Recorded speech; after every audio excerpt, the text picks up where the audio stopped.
As this week is brought to you by the letter B, I thought I'd tell you about another passion of mine, Blake 7. Broadcast originally from 1978 to 1981, this sci-fi show from the BBC told the story of a bunch of ex-prisoners getting hold of a fabulous spaceship with teleport capabilities and trying to get one over on the evil Federation. Gareth Thomas was Blake. Avon was played by Paul Darrow, who was described by Mass Movement magazine as follows: "Even if you've never seen him, you've probably heard his voice. And what a voice it is. Sinister, sibilant and silky, like a cross between Shere Khan and a bar of green and blacks." Sally Knyvett, who also had a long-standing role in Emmerdale, played the hotshot pilot in Fabulous Clothes, Jenna Stannis. David Jackson played the gentle giant Gan. Jan Chappell played the telepath Callie. And Michael Keating played the coward and lockpicker Villa Restal. One of my favourite quotes of Villa is, "I intend to live forever, or die trying." Their nemesis was Servalan, played by Jacqueline Pearce, a glamorously dressed but cold and calculating sociopath, not above using her sex appeal and charm to get what she wanted, which basically was the liberator and the destruction of the crew. The show was more adult than Doctor Who and dealt with various topics that were definitely not for children, though I still watched it, but I suppose I was 12 when the series started. Some of my favourite lines in the show come from or involve Villa. For example, in the first episode, The Way Back, Villa's talking to Blake about why they're going to the penal colony, and Blake says, "Why are you going there?" Villa says, "They didn't give me a choice. I steal things. Compulsive, I'm afraid.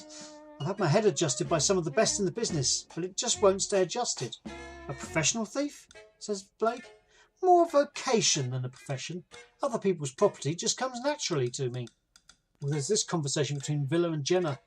Villa says, "I can't go in there.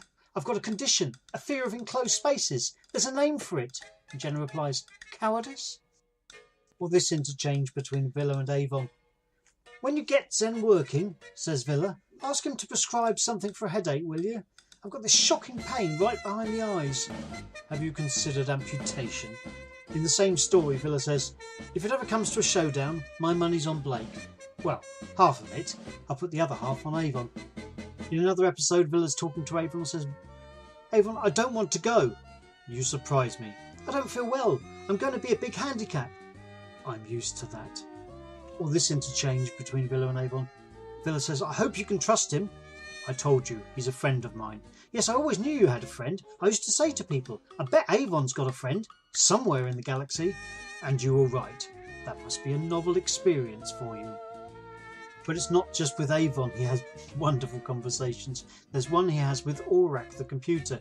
He says, "They're expecting an invasion? A horde of hairy aliens? There is no logical reason why aliens should be hairy." Villa replies, "There's no logical reason why people should be hairy."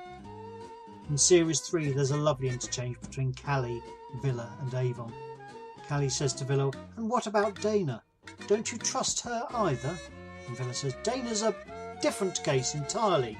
Callie says, "Well, she's pretty for one thing." Villa says, "Pretty? Yes, I suppose she is. I hadn't really noticed." And then Avon comes back with, "We've seen you not really noticing. Frequently." After 2 series of Villa having to play the coward and being bossed about by the other characters, the writers finally gave him a story of his own, City at the Edge of the World, where he finally gets the girl and then chooses to give her up. Why did he not flee through the portal to the place of beauty with the girl?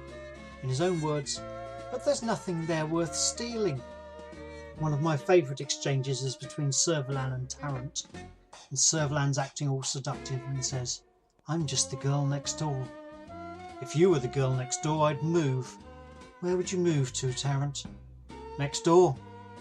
I'll leave you with this quote involving Villa again. He got all the best lines.